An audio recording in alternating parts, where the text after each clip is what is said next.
Hello ladies and gentlemen, welcome to the Outer Rim Cantina. My name's Alan and today I'm here to give you your weekly Star Wars news roundup.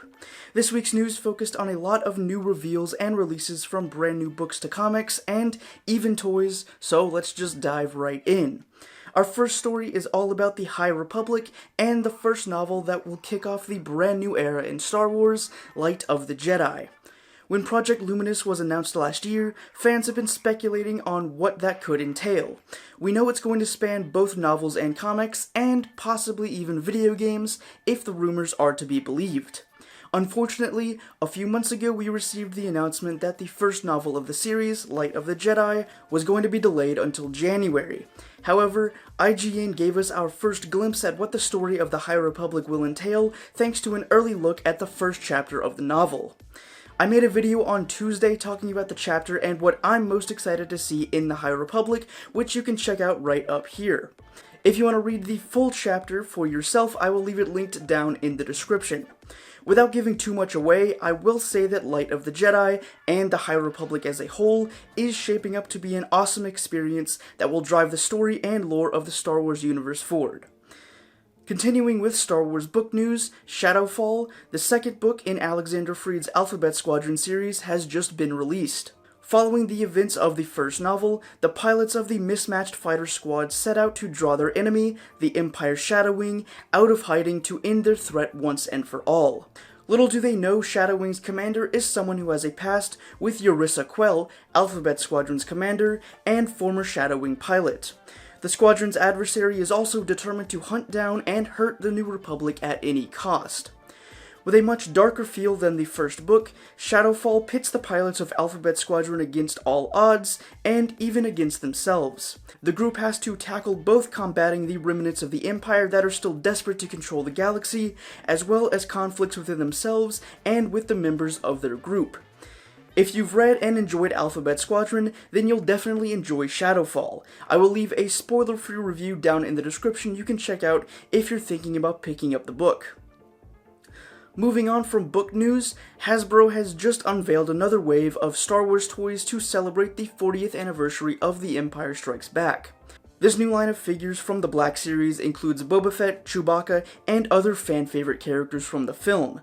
Along with this, they also revealed the new Carbon Freezing Chamber playset from the Vintage Collection, so any Star Wars fan can reenact one of the most famous and iconic scenes in Star Wars and cinema history. In addition to the new Black Series figures, Hasbro has also revealed a brand new version of the game Bop It centered around the child from the fan-favorite Star Wars Disney Plus show, The Mandalorian. All of these announcements and reveals were just part of the Fan First Monday event earlier this week and are all available for pre-order now through the Hasbro Pulse and other major retailers. If you want to check out the full list of new figures, I will leave them all linked down in the description. Moving on to comic news, Marvel Unlimited just added another wave of Star Wars releases this week.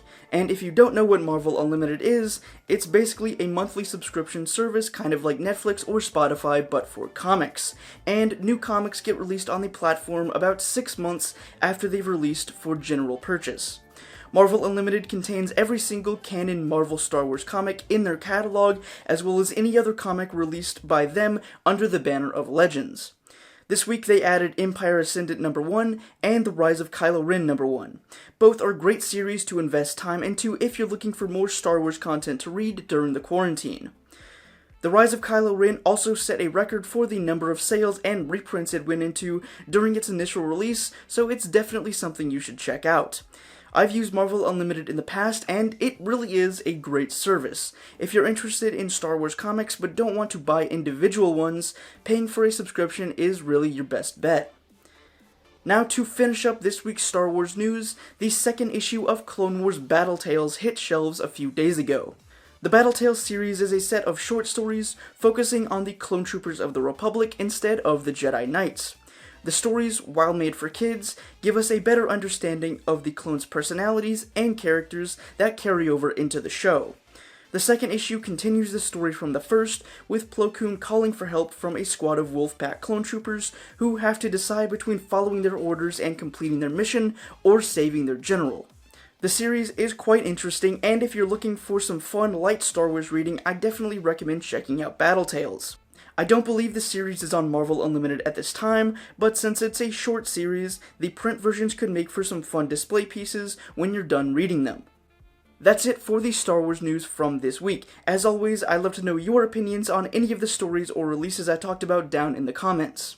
If you enjoyed this video, I would really appreciate it if you could leave a like, as those really do help a small channel like this, and consider subscribing if you want to see more Outer Rim Cantina content in your feeds every week. That's all the time I've got for today. I hope to see you back here on Tuesday for another Star Wars video. Until then, may the Force be with you.